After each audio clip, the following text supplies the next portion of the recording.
Muy buenos días. Bueno, en esta oportunidad vamos a desarrollar el tema 13, en donde, entre otros temas, vamos a desarrollar parto, fundamentalmente los conceptos del parto, los periodos del parto, también los elementos que forman parte de un parto y el trabajo de parto. También al tema 13 corresponde el mecanismo de parto en presentación cefálica de vértice, el cual lo vamos a realizar en otro video. Bien, vamos a comenzar entonces definiendo lo que es el parto. Existen varias definiciones acerca del parto. Lo importante es que ustedes tengan presente que el parto se lo considera como un proceso, porque en todo proceso está compuesto, digamos, por etapas o periodos, y eso es lo que es el parto. Greg Hills, en su libro Principio de Obstetricia, era un médico ginecólogo y define al parto como el proceso a través del cual el producto de la concepción es expulsado del organismo materno. Y acá, al expresar el tema de expulsión, ¿sí? Expulsión, hace referencia solamente a los partos que se realizan de manera natural, es decir, el parto vaginal. Es por eso que Tarnier incorpora un nuevo concepto. Tarnier es también un médico ginecólogo, que fue el creador del force, en donde también habla que el parto es un proceso, pero a través del cual el producto es separado del organismo materno. Al hablar ya de separación, ¿sí?, del producto del organismo materno, no solo incluye a los partos por vía vaginal, sino también aquellos que ocurren por vía alta, y las cesáreas, o bien los partos instrumentales, como es el caso del forceps.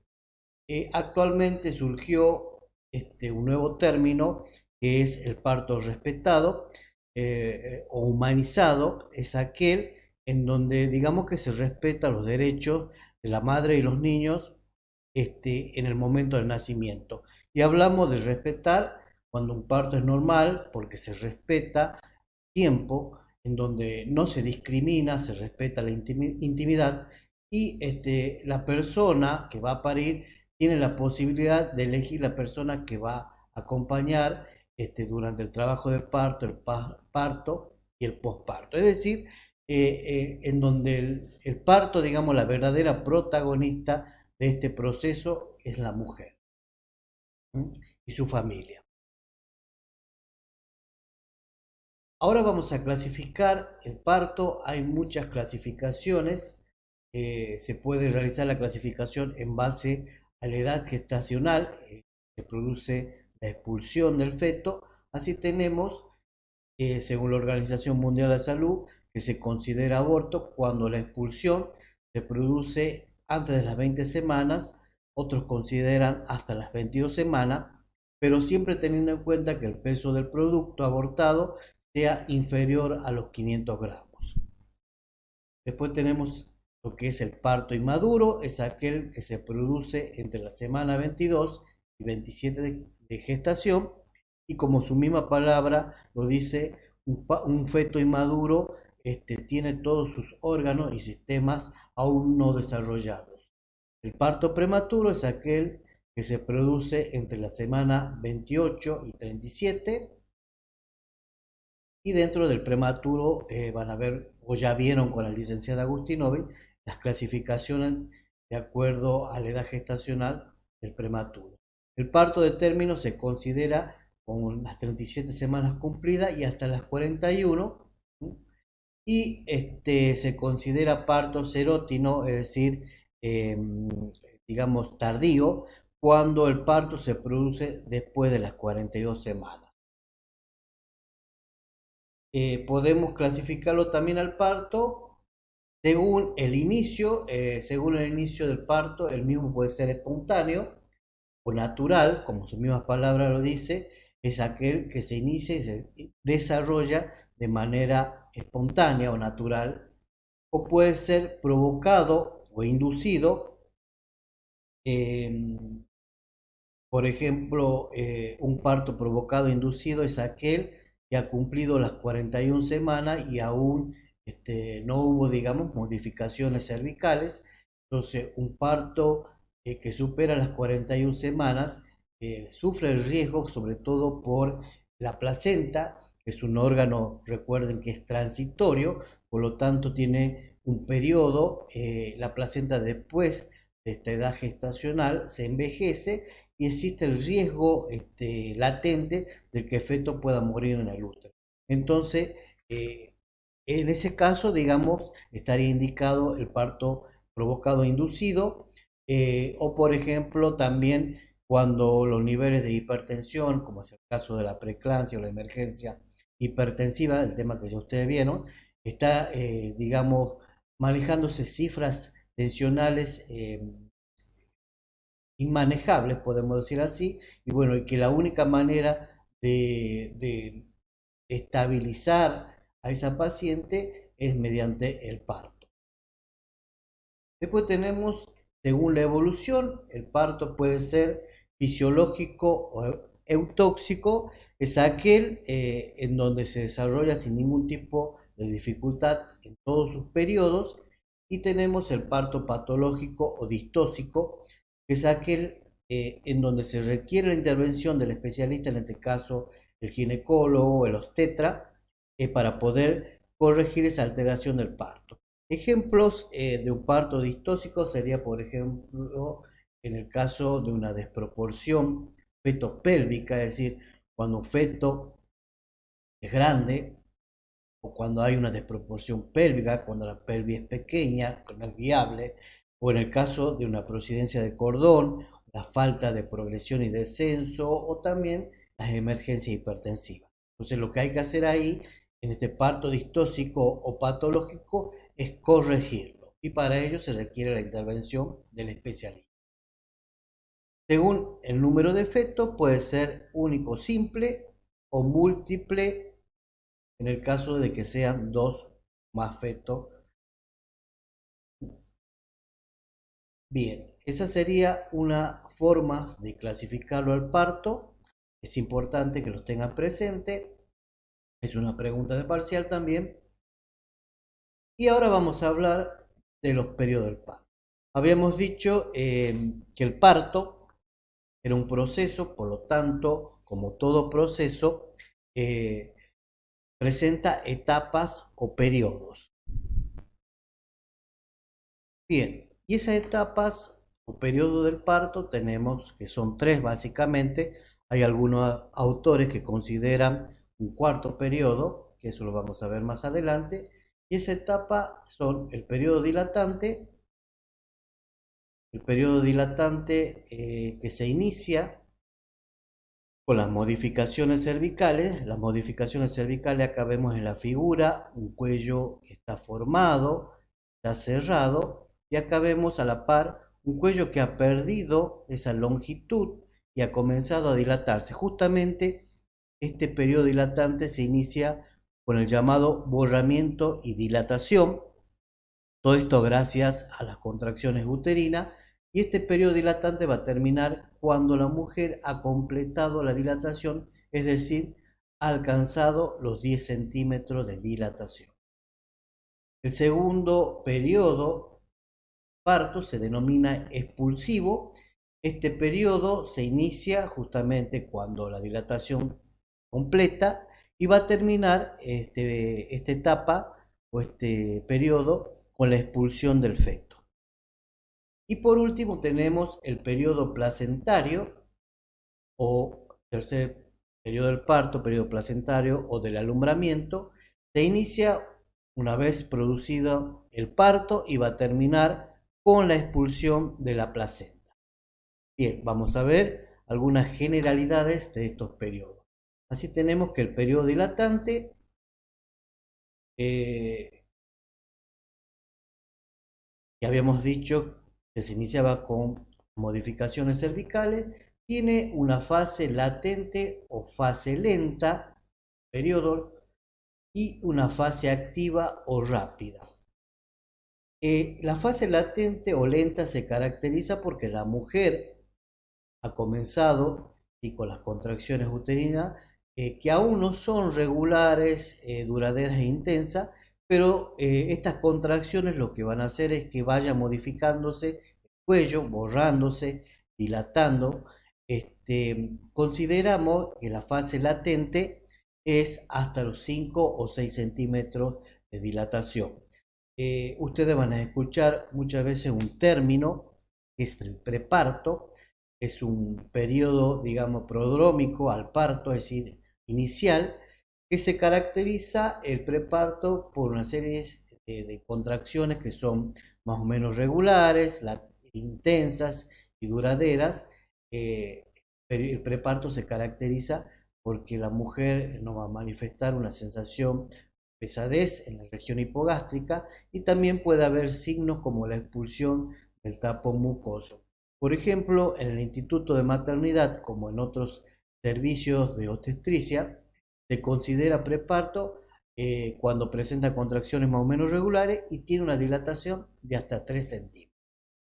Después, cuando la mujer alcanza los 4 centímetros de dilatación, se considera trabajo de parto. Es por ello que una embarazada que presenta 4 más, es decir, está con trabajo de parto, queda internada en la UTPR para el control del periodo dilatado.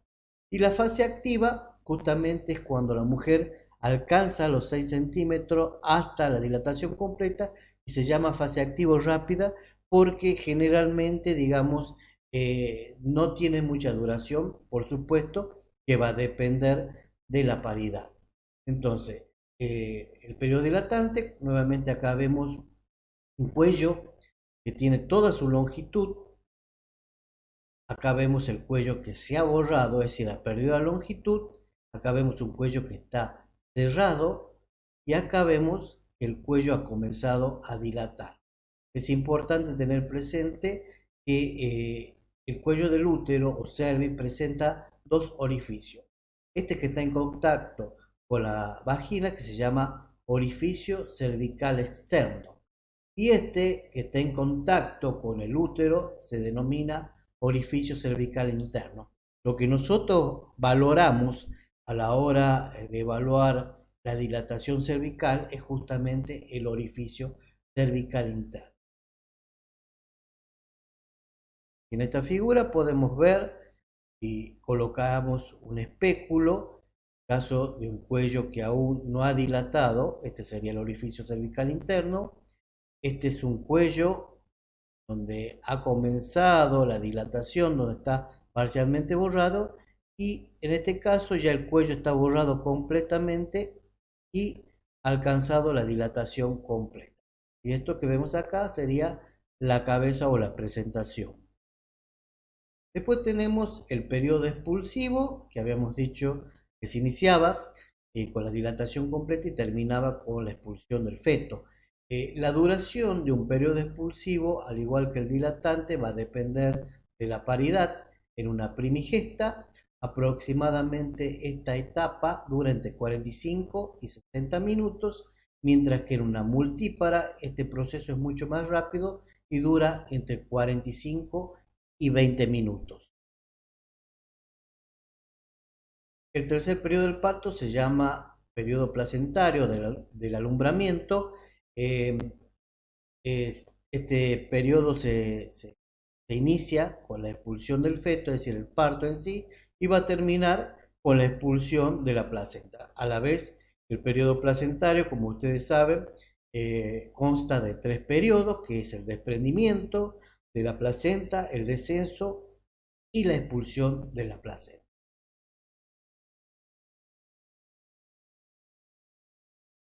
Bueno, en un parto intervienen elementos. Los elementos del parto son 3. Uno de ellos es el motor. El motor está representado por el útero y las contracciones uterinas. Este es un fenómeno activo dentro de un trabajo de parto. El motor, digamos, es necesario para producir todas las modificaciones a nivel del organismo materno, como así también el feto. Vamos a hablar así de manera somera del motor, porque lo vamos a desarrollar cuando veamos el trabajo de parto. El segundo elemento del parto es el canal, también es un tema que ya vimos. El canal de parto está formado por elementos óseos, que es la pelvis femenina, y elementos blandos, que son los músculos del piso de la pelvis. Ya vimos que la pelvis femenina está constituida por un conducto en donde tenemos el estrecho superior, el codo del canal del parto, que sería la excavación, y el estrecho inferior, es decir, esto es el canal de parto por el cual el feto debe atravesar para salir al exterior. Y el tercer elemento, el que vamos a desarrollar, el móvil. Se considera el feto como un elemento dinámico, ¿sí? Ya que presenta una serie de movimientos que son necesarios para poder adaptarse al canal de parto y de esa manera salir al exterior. Estos movimientos que decimos que tiene el feto son la flexión, ¿sí?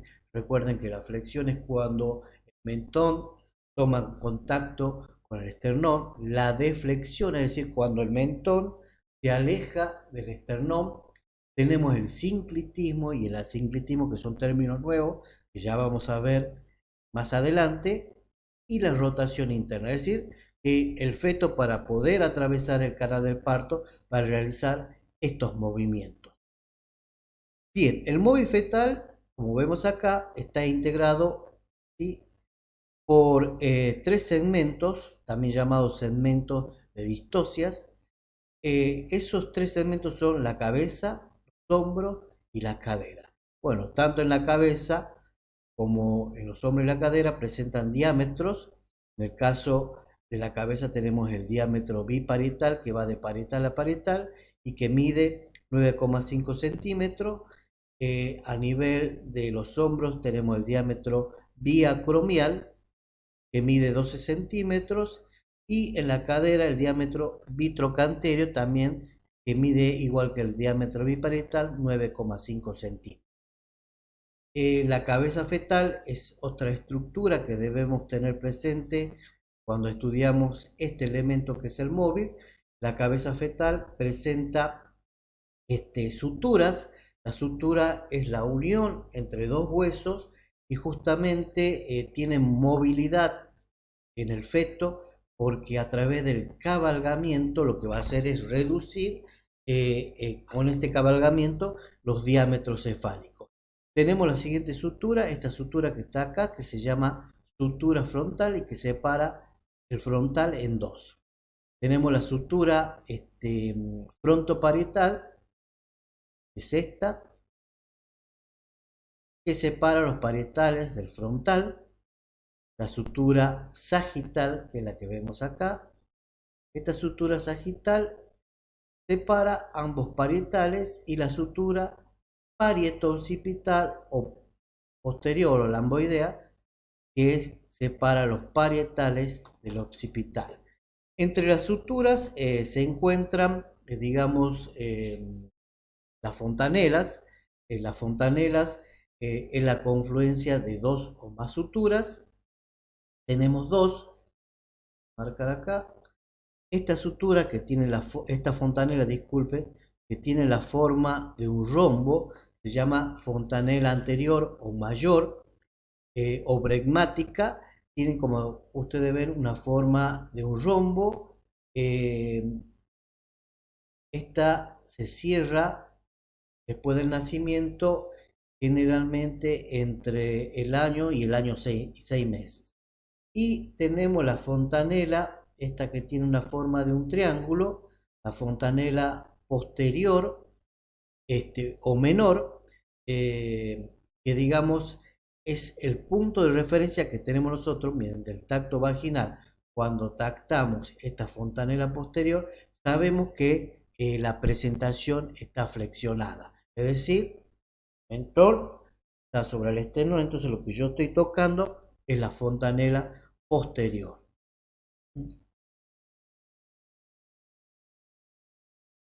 Bien, ahora vamos a ver lo que es el trabajo de parto. Ustedes ya deben haber escuchado, ya sea por familiar, por un vecino que ha estado con trabajo de parto o ha sido internado en maternidad o en el Hospital de Avellaneda y le dice está con trabajo de parto. Muchas veces se confunde el preparto del trabajo de parto, por eso yo le expliqué que nosotros, una institución que atiende pacientes obstétricas, el preparto se considera hasta los 3 centímetros y en algunas instituciones el preparto se interna. Y en otras instituciones no. Por ejemplo, en el Hospital Avellaneda o en el Hospital del Este, si está con un preparto, se la envía al domicilio explicándoles cuáles son las pautas del alarma. En cambio, en maternidad, un preparto se interna, porque no sabemos en realidad cuándo se puede desencadenar el trabajo de parto. Y nosotros consideramos, o en todas las instituciones de Tucumán, consideramos trabajo de parto cuando la mujer tiene contracciones regulares y ha alcanzado los 4 o más de dilatación. En definitiva, si tenemos que definir un trabajo de parto, vamos a decir que consiste en un conjunto de fenómenos fisiológicos que una vez que se ponen en marcha van a conducir a la apertura del cuello uterino y a la progresión del móvil fetal hacia el exterior. Estos fenómenos del trabajo de parto, estos fenómenos fisiológicos, se dividen en fenómenos activos y fenómenos pasivos. Ahora vamos a hablar de los fenómenos activos. Recuerden que cuando hablen de los fenómenos activos, recuerden que son las contracciones. Tenemos diferentes tipos de. Bien, los fenómenos activos son las contracciones uterinas, tenemos las contracciones músculos de la pared abdominal y que están representados por los pujos, y tenemos las contracciones del músculo elevador del ano, que son contracciones y que se lo consideran fenómenos activos. Los fenómenos activos tienen que estar presentes para que de esa manera se pongan en marcha los fenómenos pasivos. Bien, las contracciones uterinas en primer lugar tienen que saber que son independientes e involuntarias del sistema nervioso central. Durante el embarazo tenemos dos tipos de contracciones. Creo que ya vimos en temas anteriores las contracciones de Álvarez y las contracciones de Braxton Hicks. Las contracciones de Álvarez eran aquellas que se ubicaban en una pequeña porción del útero, y la característica que tenían eran que eran de alta frecuencia, es decir, eran seguidas pero de baja intensidad, por lo tanto no son percibidas por la madre. En cambio, las contracciones de Braxton Hicks abarcan una mayor, digamos, porción del útero, si bien son de baja frecuencia, van aumentando a medida que avanza la edad gestacional. La finalidad de estas dos contracciones es justamente preparar al músculo uterino, es decir, al miometrio, para llegado el momento del parto. Es importante que tengan presente que así como el pulso tiene características, los latidos cardíacos fetales tienen características, las contracciones también tienen características. Y son la frecuencia, la duración, el ritmo o la regularidad de las contracciones, el tono, la intensidad de las contracciones, y hay otra característica que es TGD, que significa triple gradiente descendente. Vamos a desarrollar observando en la pantalla una figura de la representación de una contracción en donde tenemos que la intensidad que está acá es el aumento de la presión intraamniótica y que se expresa en milímetros de mercurio. En un parto normal, la intensidad va a ir aumentando a medida que progresa la dilatación y en términos generales es de 40 a 50 milímetros de mercurio. Cuando la controlamos a la intensidad, la vamos a percibir a través de la palpación abdominal por el mayor o menor endurecimiento del útero y vamos a expresarla como cruces. Vamos a decir que la intensidad leve, vamos a colocar una cruz, Cuando es moderada, 2 cruces. Y cuando es intensa la contracción, vamos a asignarle 3 cruces. Entonces, la intensidad es el aumento de la presión intraamniótica. A partir de los 15 milímetros de mercurio, intensidad, la contracción se hace dolorosa. A partir de la intensidad alcanza los 15 milímetros de mercurio, aparece el dolor en las contracciones. La etiología del dolor se cree que se debe a una sobredistensión de los tejidos del cuello. Eso provoca una hipoxia y le causa dolor a la mujer. El tono. El tono es la presión más baja registrada entre dos contracciones. El tono normal, ¿sí?, en un parto es de 8 a 12 milímetros de mercurio. Cuando está por debajo de 8 milímetros de mercurio, se dice que hay una hipotonía. Y cuando supera los 12 milímetros de mercurio, se le considera que hay una hipertonía. Y en el caso de una hipertonía es una situación de riesgo, porque lo que va a hacer es de reducir el gasto sanguíneo de la placenta, y eso va a producir una hipoxia a nivel del feto. Como a través del control de la dinámica uterina sabemos que un tono es normal. Ustedes saben que cuando la contracción se inicia, el útero aumenta, ¿sí?, la intensidad, por lo tanto las paredes abdominales están tensas, pero llegado un momento se tiene que relajar el útero. Cuando no se relaja y está permanentemente contraído, a eso consideramos que hay un aumento del tono del útero, porque el útero no se relaja en ningún momento, y como les decía, eso va a producir una disminución del flujo uteroplacentario y va a causar directamente una hipoxia a nivel del feto. Después tenemos la frecuencia. La frecuencia es el número de contracciones en 10 minutos. Entonces, la frecuencia la vamos a considerar al número de contracciones en 10 minutos, así como nosotros controlamos el pulso, la frecuencia del pulso o la frecuencia cardíaca la controlamos en un minuto. A las contracciones nosotros debemos controlarlas en 10 minutos. Y en esta figura vamos a observar que tenemos 1, 2, 3. Es decir, que acá tenemos 3 contracciones en 10 minutos. La frecuencia normal de las contracciones en un parto es de 4 a 5 contracciones en 10 minutos. Cuando supera las 5 contracciones en 10 minutos, se lo considera una policistolia, es decir, está aumentada la frecuencia de las contracciones. Y lo que puede acontecer cuando hay un aumento de la frecuencia de las contracciones es que se produzca un parto en avalancha. Cuando disminuye la frecuencia de las contracciones se llama hipodinamia. Por lo tanto, el trabajo de parto va a ser prolongado. Bien. Después tenemos la duración de las contracciones, que es desde el inicio hasta la fase de relajación. En un trabajo de parto, digamos, avanzado, la duración clínica es de unos 60 a 70 segundos.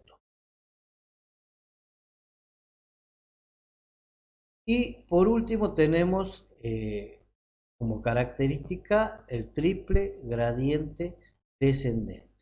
Bueno, para poder entender el triple gradiente descendente tenemos acá el útero, estos son los cuernos uterinos, y esto que está marcado en verde son los marcapasos.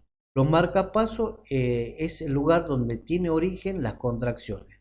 Entonces, por la ubicación de los marcapasos, vamos a ver que la propagación de las ondas contráctiles va a tener un sentido descendente, es decir, hacia el segmento inferior y hacia el cuello, para que de esa manera ocasione o provoque el borramiento y la dilatación. Otra de las características del triple gradiente descendente es la duración. La duración de la contracción es mayor a nivel del cuerpo del útero que a nivel del segmento inferior. Y Por último, la intensidad también es mayor a nivel del cuerpo que en el segmento inferior, y esto se explica porque en el cuerpo del útero hay mayor tejido miometrial. Entonces, eso tiene que tener presente, es una pregunta de examen final, es una pregunta de parcial. Tengan presente las características de las contracciones uterinas. Otro de los fenómenos activos, aparte de las contracciones uterinas, tenemos las contracciones de los músculos de la pared abdominal y está representado por los pujos. Las contracciones de los músculos de la pared abdominal suceden cuando la presentación toma contacto con el piso pelviano y eso va a desarrollar el deseo de pujar, de hacer fuerza. Lo que hay que tener presente acá que los pujos no dependen de la dilatación. Es decir, muchas veces la presentación está baja y eso desencadena el deseo de hacer fuerza de la mujer. Entonces, si no ha alcanzado la dilatación, debemos explicar a la mujer la manera correcta de respirar para que de esa manera evite hacer pujo, fuerza, porque existe el riesgo, si realizan los pujos, es el desgarro del cuello. Y los fenómenos pasivos, hablamos de los fenómenos activos, los fenómenos pasivos del trabajo de parto, tenemos que son la formación del segmento inferior. Recuerden que el segmento inferior es una porción del útero que se forma pura y exclusivamente durante el embarazo, a partir de las 14 y 16 semanas. El segmento inferior es la zona intermedia entre el cuerpo y el cuello. Esta zona sería el segmento inferior. Tenemos que el límite inferior del segmento inferior es el orificio cervical interno. ¿Se acuerdan que yo les decía que es el que nosotros evaluamos a través del tacto vaginal para saber la dilatación? Y el límite superior es el anillo de Bandar. Escribir anillo de Bandar con doble L. El anillo de Bandar que se encuentra acá. Ese anillo de Bandar es justamente cuando hay un parto distóxico, por ejemplo, cuando hay una policistolia, recién hablábamos de la policistolia, que era el aumento de las contracciones uterinas. El anillo de Bandar lo que va a hacer es ascender y le va a dar la forma al útero, por el ascenso, la forma de un 8.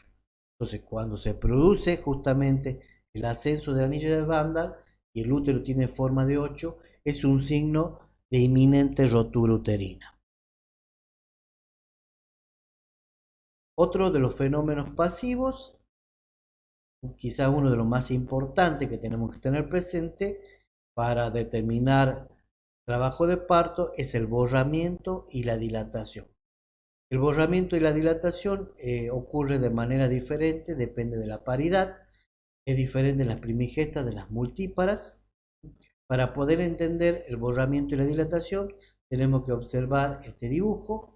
El borramiento es la longitud, es decir, la distancia que va desde el orificio cervical externo hacia el orificio cervical interno. Esa distancia es aproximadamente entre 3 y 4 centímetros. Entonces, por la acción de las contracciones uterinas, esto se va a ir borrando, es decir, va a ir desapareciendo. Eso se llama borramiento. Había dicho que el borramiento y la dilatación ocurren de manera diferente. Por ejemplo, en las primigestas, como vemos acá, la longitud desaparece, es decir, primero se borra el cuello, desaparece la longitud y recién comienza a dilatar. Por eso el proceso de trabajo de parto es mucho más lento en las primigestas. En cambio, en las multíparas, este proceso de borramiento y dilatación es simultáneo, es decir, a medida que el cuello se va borrando, va a dilatar. Y acá vemos en esta figura la forma de cuello en una paciente primigesta y multípara. Eso lo vimos en modificaciones gravídicas.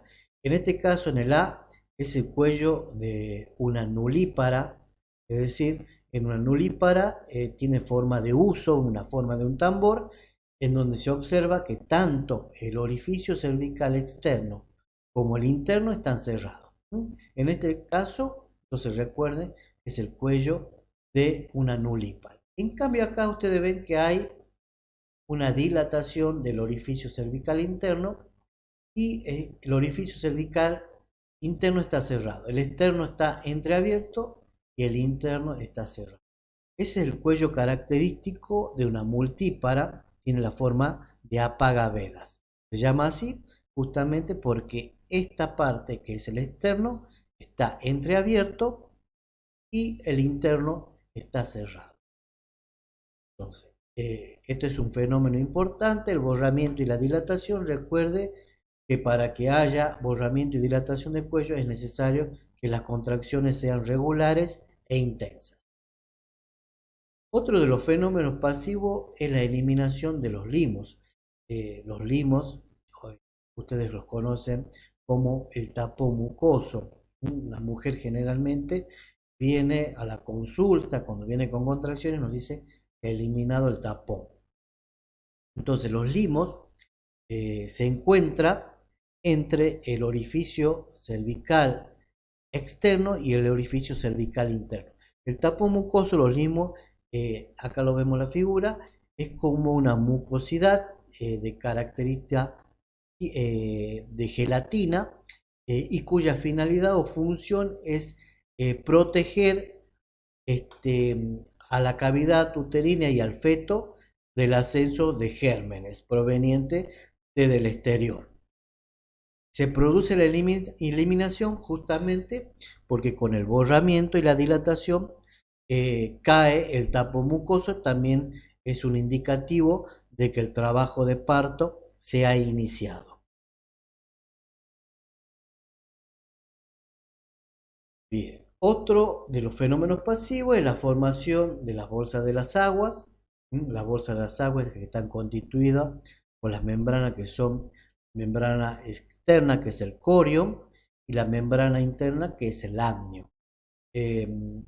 Justamente la formación de la bolsa de las aguas se produce por la contracción, en donde el polo inferior de la bolsa se separa de la presentación. Acá vemos diferentes tipos de bolsa. Acá en la figura A vemos una bolsa plana. En la figura B vemos una bolsa convexa, que es la bolsa normal. Acá vemos una bolsa en reloj de arena, quizá normal, porque hay mucho espacio entre la presentación. Generalmente la bolsa el reloj de arena se produce cuando hay presentaciones distóxicas, situaciones transversas. Entonces las bolsas de las aguas se forman con el trabajo de parto y se produce justamente por la separación del polo inferior.